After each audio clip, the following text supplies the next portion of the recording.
Саламатсыздар ма оқушылар, 11 сынып алгебра оқулықтағы 9-да 4-ші есептен бастап шығарылым көрсетейін. Енді бұл есеп шығару үшін жоғарыдағы формуланы қолданамыз. Яғни төбір көрсеткіші жазылмаса, мына жерде 2 тұр деген сөз, және мына жерде 2 тұр деген сөз.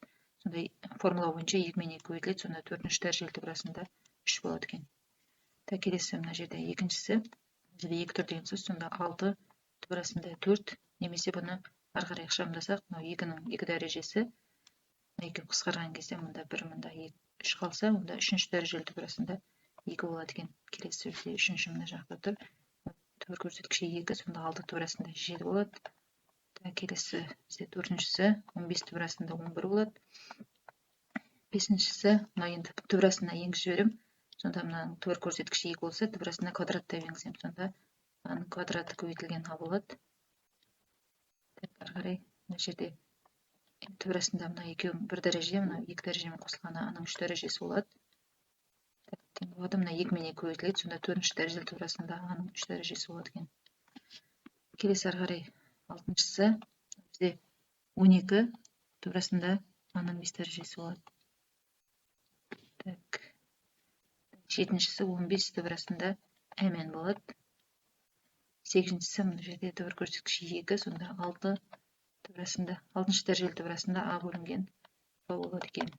Келесі есеп 9-да 5-ші есеп. Мына жерде әрқайсысын ықшамдайық. Мынаның барлығын бір түбірдің астына алуға болады. Сонда 4-ші дәрежелі түбірасында 2 мен 3 көбейтілген бізде 6 болады. Мына жерде 486. Ары қарай плюс 3-ші дәрежелі түбірасында 27-ні бөлек жазам. 27 ол 3-дің 3 дәрежесі. Көбейтілген мына 3-ші дәрежелі түбірасында 2-ның 6 дәрежесі. Ары қарай мына 6 мен 486-ны қысқартып жіберсем, 4-ші дәрежелі түбірасында бізде 1 бөлінген 81 болады.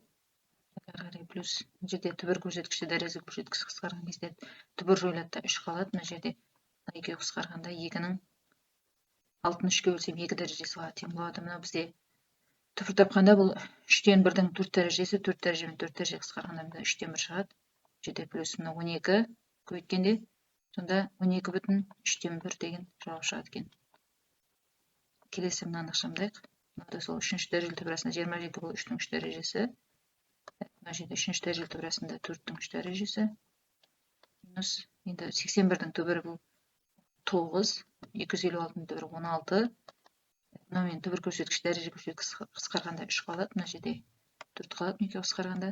Сосын минус 9 бөлінген 16. Тең болады 12 азайтылған 16-дан 9, ортақ бөлім 16. 16-дан келеді. 16-ны 12-ке көбейтсем менде 192, одан 9 алып тастасам менде шығады. 192-ден 9 алсам 183 бөлінген 16.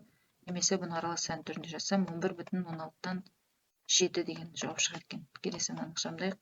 3-ші дәрежелі түбірасында 216 дегеніміз бұл 6-ның 3 дәрежесі.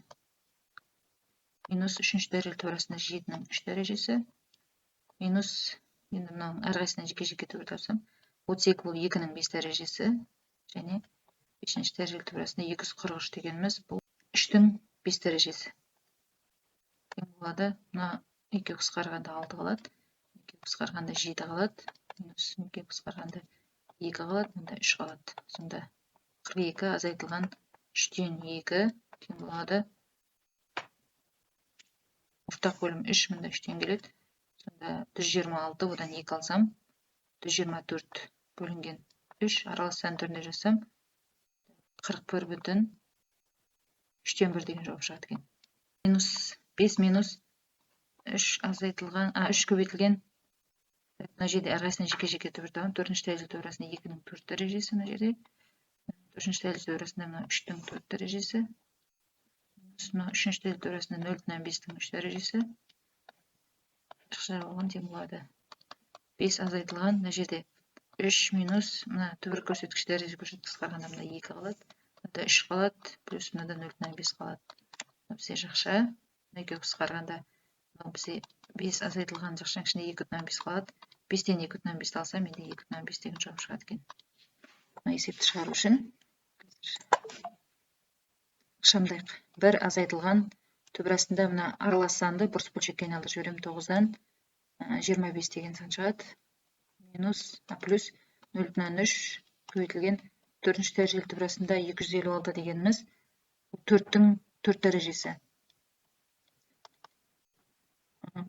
Так, 1 минус 9-дан 25-тің 4 тапсам 3-тен 5 деген сан шығады.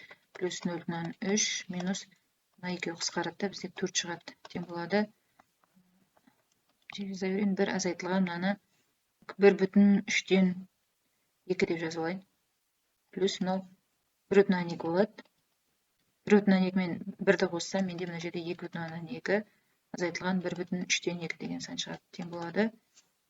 Мына 2,2-ні 2,2 деп жазып алсам, 1,3-тен 2, немесе мынаны 2,5-тен 1 болады, минус 1,3-тен 2.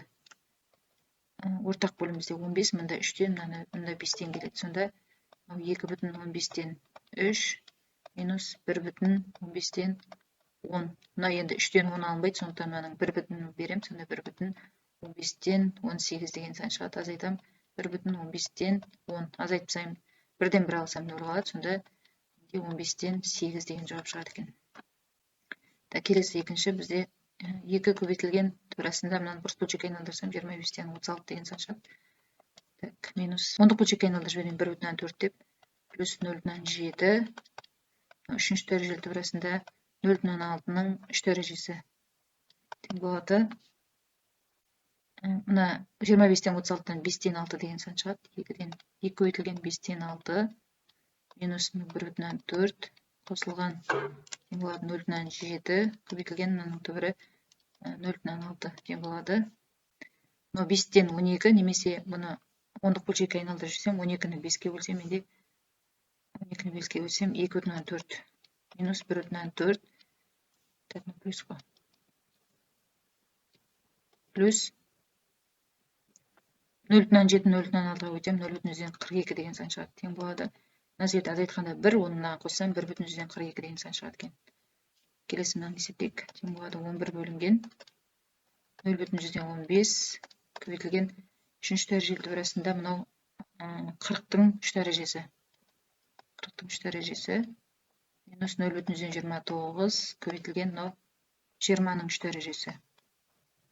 Тең болады 11 бөлінген 0,15 көбейтілген 40 болады, мынау минус 0,29 көбейтілген 20 болады. 11 бөлінген 40-ты 0,15-ке көбейтсем, менде 6 деген сан шығады. 20-ны 0,29-ға көбейтсем, 5,8 деген сан шығады. Мына екеуін азайтам, сонда 11 бөлінген 0,2, оны бір-біріне бөлсем, менде 55 деген сан шығады екен. Келесі қарай 2,5 көбейтілген 4-ші дәрежелі түбірасында 10-ның 4 дәрежесі. Плюс 4-тен 3 көбейтілген 1,144, ол 1,2-ның квадраты ғой. 2-ші дәрежелі түбірасында 2,109 бөлінген 3-ші дәрежелі түбірасында 1,1-дің 3 дәрежесі. Тең болады 2,5 көбейтілген 2 қысқарады 10 қалады. Плюс 4-тен 3 көбейтілген 1,2 қалады. Минус 2,109 бөлінген 1,1 болады. Есептесек, мына бізде 25 болады. Плюс 4-тен 3 0,75 болады. Оны 1,2-ге көбейтіп жүрсем, 0,9 болады. Минус 0,109-ды 11-ге бөлсем 1,9. Екеуін азайтсам минус 1, 25-тен 1 алсам, сонда 24 деген сан шығады екен.